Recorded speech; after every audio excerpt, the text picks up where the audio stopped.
Hello friends, welcome back to YouTube channel logos bio. আমাদের last ভিডিওতে আমরা mock test 3 নিয়ে আলোচনা করেছিলাম। তো সেখানে মক টেস্ট 4 এর প্রশ্নটা তোমাদেরকে দিয়েছিলাম। তো আজকের ভিডিওতে মক টেস্ট 4 এর আমরা অ্যানালিসিস করব, অ্যান্সার কিটা দেখে নেবো কী হচ্ছে। ওকে, তো শুরু করা যাক তাহলে। আমাদের প্রথম প্রশ্ন ছিল কায়াজমাটার টার্মিনালাইজেশন কোন দশাটিকে চিহ্নিত করে, মানে কায়াজমাটার টার্মিনালাইজেশন কখন হয়। কায়াজমাটা মানে কি, ক্রসিং ওভার হওয়ার পর ক্রোমোজোমের যে এক্স আকৃতির শেপটা সেটাকে বোঝাচ্ছে।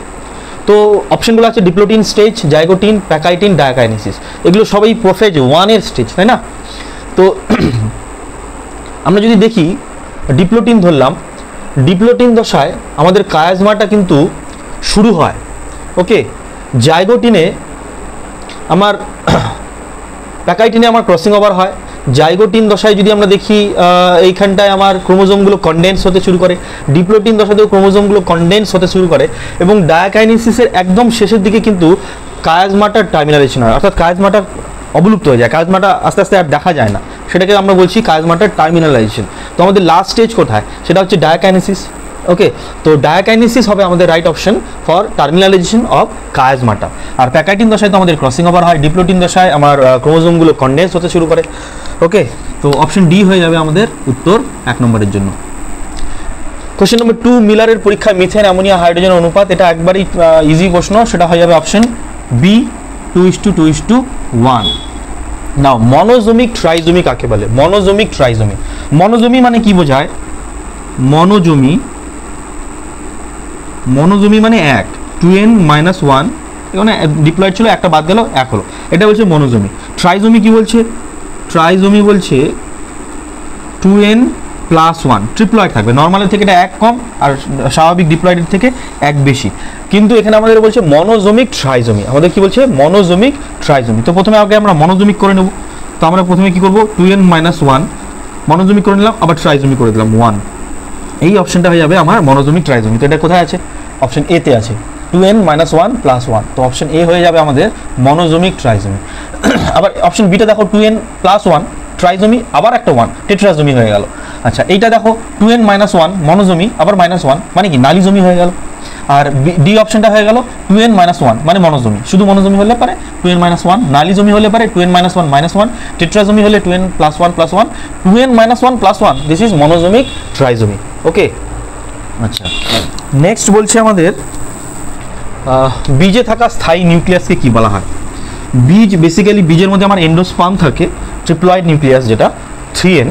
বাট বলছে স্থায়ী নিউক্লিয়াস কাকে, কারণ এন্ডোস্পার্মটা তো আস্তে আস্তে নষ্ট হয়ে যায়, যে এন্ডোস্পার্মটা সেটা ইউটিলাইজ হয়ে যায় ভ্রূণের তৈরি হওয়ার জন্য, জার্মিনেশন ওখান থেকে যখন প্লুমিউলস এবং যে আমাদের রুট পার্ট এবং শুট পার্টটা যেটা জেনারেট হবে, র্যাডিক্যালস এবং প্লুমিউলস জেনারেশন হওয়ার জন্য যে এনার্জিটা দরকার, সেটা কিন্তু এন্ডোস্পার্ম থেকে ইউটিলাইজেশন হবে। তো যে এন্ডোস্পার্ম সেটা ট্রিপ্লয়েড নিউক্লিয়াস ছিল, সেটা কিন্তু শেষ হয়ে যাবে। বাট বলছে বীজে থাকা স্থায়ী নিউক্লিয়াসকে কি বলা হয়, মানে যেটা থেকে যাবে আলটিমেটলি?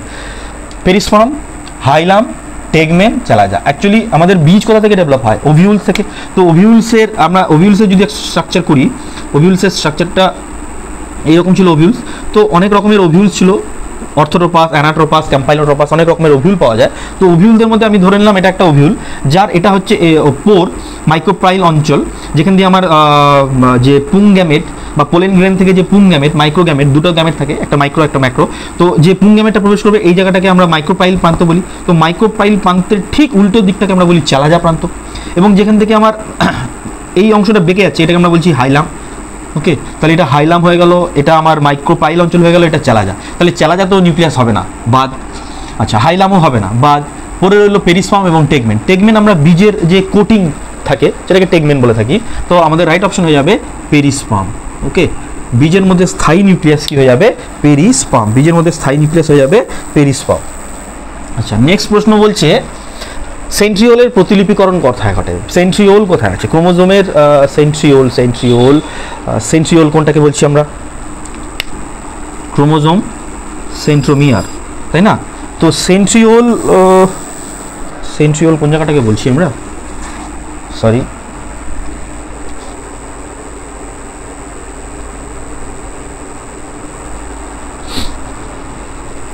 আচ্ছা, তো নেক্সট প্রশ্ন হচ্ছে সেন্ট্রিওলের প্রতিলিপিকরণ কোথায় ঘটে?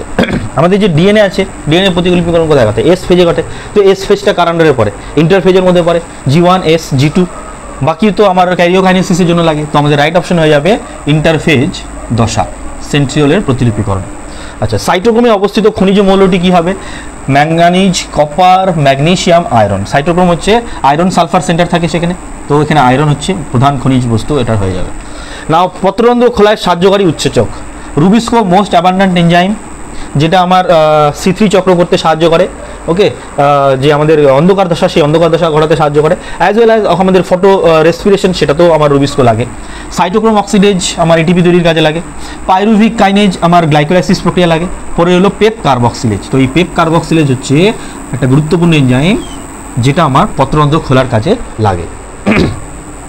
আচ্ছা, একজন মানুষের বিশ্রামরত অবস্থায় রক্ত কলাকোষের জালিকা ত্যাগ করার দরুন হিমোগ্লোবিনে অক্সিজেনের স্যাচুরেশন কত? হিমোগ্লোবিনে অক্সিজেনের স্যাচুরেশন মানে হিমোগ্লোবিনের মধ্যে কত বিশ্রাম অবস্থায় আছে না, তো আমার বেশিরভাগটাই কি হচ্ছে, যুক্ত হয়ে আছে। যদি কাজ করতো তাহলে কি হতো, বেশিরভাগটাই খরচা হয়ে যেত। তো এখানে আমাদের 75% অপশন হয়ে যাবে, বিশ্রামরত অবস্থায় 75% অক্সিজেন আমার হিমোগ্লোবিনের সাথে যুক্ত হয়ে আছে। যদি কাজ করতো তাহলে 70% ইউটিলাইজ হয়ে যেত, 25% আমার হিমোগ্লোবিন অক্সিজেন হিমোগ্লোবিনের সাথে লেগে থাকতো। ওকে, সূর্যমুখীর পুষ্পবিন্যাস হলো রেজিম, আম্বেল, ক্যাপিচুলাম, কোরিম। আচ্ছা, এগুলো এই যে রেজিম, আম্বেল, ক্যাপিচুলাম, কোরিম, এগুলো সবগুলোই হচ্ছে অনিয়ত পুষ্পবিন্যাস বা রেসিমোসের বিভিন্ন টাইপ। তো সূর্যমুখী ফুলটা যদি আমরা দেখি, এরকম একটা বড় থালার মতন অংশ থাকে, এদিকে পাপড়িগুলো থাকে, ওকে, এখানে আমার বাকি পার্টগুলো থাকে, তো একটা প্লেট লাইক স্ট্রাকচার। ওকে, তো এইটাকে আমরা যখন বলি ক্যাপিচুলাম, তো আমাদের রাইট অপশন কি হয়ে যাবে, ক্যাপিচুলাম ফর সূর্যমুখীর পুষ্পবিন্যাস। ওকে, গ্যামেটোজেনেসিসে কোনটি ডিপ্লয়েড প্রকৃতির হয়? গ্যামেটোজেনেসিস সেকেন্ডারি পোলার বডি, প্রাইমারি পোলার বডি, স্পারমাটিড, স্পারমাটোগনি, অর্থাৎ এখানে স্পারমাটোজেনেসিসের কথা বলা হচ্ছে। তো সেকেন্ডারি পোলার বডি, প্রাইমারি পোলার বডি ইউজুয়ালি আমরা স্পারমাটোজেনেসিসের ক্ষেত্রে দেখি না, সেটা উজেনেসিসের ক্ষেত্রে দেখা যায়, আর সেটা সবসময় হ্যাপ্লয়েড হয়। পরে হলো স্পারমাটিড অ্যান্ড স্পারমাটোগনি, স্পারমাটিড থেকে স্পারমাটোজোয়া তৈরি হয়, এটাও হ্যাপ্লয়েড, মিওসিস হয়ে যাওয়ার পর হয়। তাহলে আমাদের রাইট অপশন হয়ে যাবে স্পারমাটোগনিয়া, যেটা ডিপ্লয়েড হয়। ওকে, এপিথেলিয়াল কোষের ক্যান্সারকে কি বলে? Leukaemia, emphysema, sarcoma, carcinoma. Leukaemia blood ক্যান্সারকে বলা হয়, এমফাইসিমা এক ধরনের ফুসফুসের রোগ, পরে হলো সার্কোমা এবং কার্সিনোমা। সার্কোমা মূলত আমাদের যে কানেকটিভ টিস্যুগুলো আছে, বিশেষ করে বোন, ব্লাডের ক্ষেত্রেও হয়। সার্কোমিয়া মাসেলসে ছিল, তো মাসেলের মধ্যে যদি হয় তাহলে সেটা সার্কোমা হবে। কার্সিনোমা, তাহলে আমাদের রাইট অপশন কি হবে, এপিথেলিয়াম কোষের ক্যান্সারগুলোকে আমরা কি বলি, কার্সিনোমা। আচ্ছা, এজ এফেক্ট কোথায় দেখা যায়? Ecozone, ecotone, biotope, ইকোস্ফিয়ার। ইকোস্ফিয়ার একটা ইকো অঞ্চল, বায়োটোপ, ইকোজোন, ইকোটোন। আগে আমাদের বুঝতে হবে এজ এফেক্ট কী জিনিস। যখন দুটো আলাদা আলাদা বাস্তুতন্ত্রের মধ্যে একটা মার্জিনাল জোন আসে, সাপোজ একটা গ্রাসল্যান্ড, একটা ওয়েটল্যান্ড আর একটা ফরেস্ট, এই যে তিনটে জায়গায় যখন একটা জায়গায় মিলিত হচ্ছে, এই যখন ট্রানজিশন পয়েন্টগুলো আসছে, সেই ট্রানজিশন পয়েন্টগুলোকে, দুটো বাস্তুতন্ত্রের ট্রানজিশন পয়েন্টকে আমরা বলি ইকোটোন। আর এই ইকোটোন অঞ্চলে প্রচুর পরিমাণে স্পিসিস কী বলে প্রাচুর্য দেখা যায়, স্পিসিস অ্যাবান্ডেন্সি দেখা যায়, প্রচুর আলাদা আলাদা প্রজাতির ওখানে প্রাচুর্যতা দেখা যায়। এই ব্যাপারটাকে বলা হয় এজ এফেক্ট। তো এজ এফেক্ট আমরা কার ক্ষেত্রে দেখতে পারবো? অপশন হয়ে যাবে ইকোটোন, যা কিনা কতগুলো বাস্তুতন্ত্রের ট্রানজিশন পয়েন্ট। আচ্ছা, রেট্রোগ্রেসিভ মেটামরফোসিস কি হচ্ছে, আমার নর্মালি কি হচ্ছে, লেজ ছিল ব্যাঙের ক্ষেত্রে, সেই লেজটা ক্ষয়ে গেল, এটাও কিন্তু এক ধরনের রেট্রোগ্রেসিভ মেটামরফোসিস, অ্যাম্ফিবিয়ানদের মধ্যে দেখা যেতে পারে। আবার ধরো প্রজাপতি, তার যখন লার্ভা দশা ছিল, কোনো ডানা ছিল না, কিন্তু পরবর্তীতে তার কুকুন দশা থেকে ডানা তৈরি হলো, তো এটা রেট্রোগ্রেসিভ না হয়ে এটা আমার পজিটিভ মেটামরফোসিস আমরা বলতে পারি। তো রেট্রোগ্রেসিভ মেটামরফোসিস কার ক্ষেত্রে দেখা যায়? এখানে দেওয়া আছে হেমিকর্ডাটা, ইউরোকর্ডাটা, সেফালোকর্ডাটা, ভার্টিব্রাটা। তো রেট্রোগ্রেসিভ যেহেতু আমরা এটাকে হেমিকর্ডাটার আন্ডারে ধরবো, কারণ অ্যাসিডিয়াদের মধ্যে এই ধরনের রেট্রোগ্রেসিভ মেটামরফোসিস দেখা যায়। তো আমাদের রাইট অপশন হয়ে যাবে হেমিকর্ডাটা। ওকে, সিডিএনএ মানে কমপ্লিমেন্টারি ডিএনএ কি আছে? Complementary DNA, option D, complementary DNA.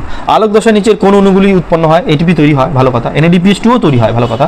কিন্তু এখানে অপশন সি হচ্ছে একদম পারফেক্ট, কারণ এটিপি ও NADPH2 দুটোই দেওয়া আছে। PGA তৈরি হয় না, অন্ধকার দশায় তৈরি হয়। RUBP অন্ধকার দশায় কাজে লাগে। ওকে, তো এগুলো হয়ে গেল আমাদের মক টেস্ট 4 এর প্রশ্নগুলো।